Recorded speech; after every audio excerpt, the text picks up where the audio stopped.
પ્રણામ. શ્રુત દેવતાની સ્તુતિ. શ્રુત જ્ઞાનની અધિષ્ઠાયક દેવીને શ્રુત દેવતા કહેવાય છે.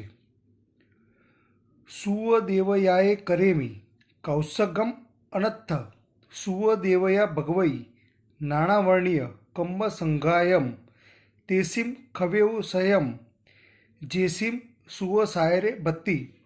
અર્થ: શ્રુત દેવતાને સ્મરણ કરવા માટે કૌત્સક કરું છું.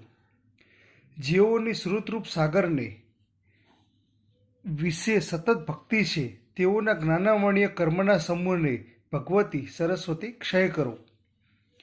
અહીં વંદણવત્યાયને કહેતા અનર્થ ઉષસિંહણ કહેવું, એનું કારણ એ છે કે દેવતાઓ અવિરત હોવાથી તેમને વંદન પૂજન થાય નહીં, સ્મરણ પ્રાર્થના થાય.